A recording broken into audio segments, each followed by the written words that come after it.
Let's start with the title. TikTok is turning the publishing world into fast fashion. No, publishers are turning the publishing world into fast fashion because TikTok is helping market books. It is not creating the books. So the blame of creating fast fashion should be on the publishers. Moving on to some of the points that are made, primarily about commercial authors versus creative authors. You will always have authors who write for the audience, right? So if you analyze their work, you will probably ask yourself, where is the quality?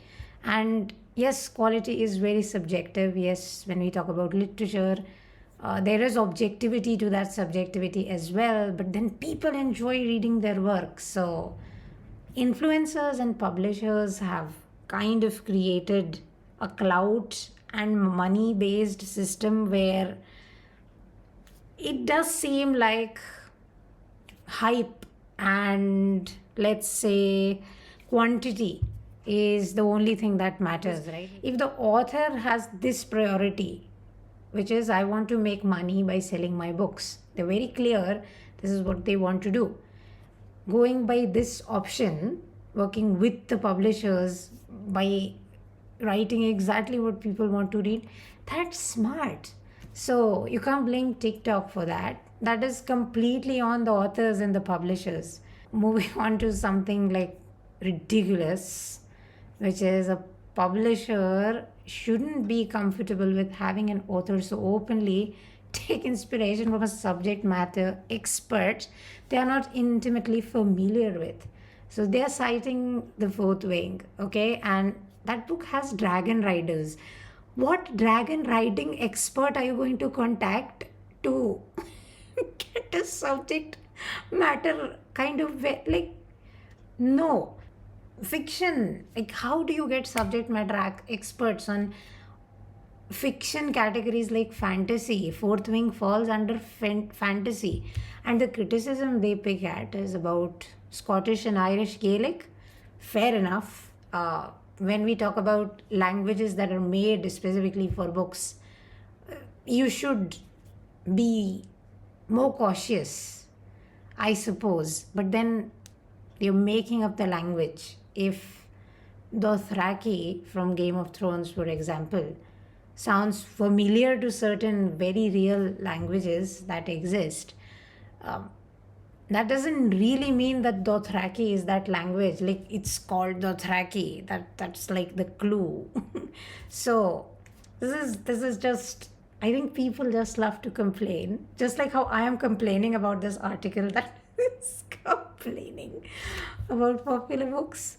But to put the blame on TikTok for basically an industry making commercial choices, that is every single industry in existence. Everybody has to make money at some point. You cannot eat hype. You need to survive at the end of the day. So saying that TikTok is turning publishing into fast fashion is erroneous on so many levels. First of all, fast fashion as a whole. Commercial publishing has existed for the longest time. The spread of fiction, right, in the masses. If we just look at Europe, for example, specifically when the printing press became a bit more accessible and paper technology improved, so to speak, there was this thing called a penny dreadful that used to be available, right? So if you were rich, you could buy an entire novel.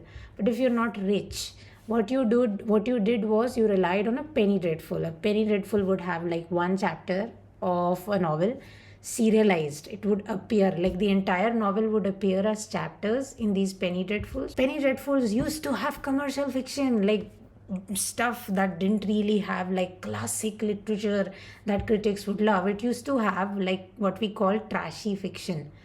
It's not a modern phenomena to go commercial. It's always been there. It's always going to be there because commercial choices which are objectively not going to get critical acclaim, uh, commercial choices is what keeps the business running. If you have really, really successful stuff that was easy to make, that ends up bringing in a lot of business, that is what allows for the other creative stuff that a lot of people are not going to read to get made.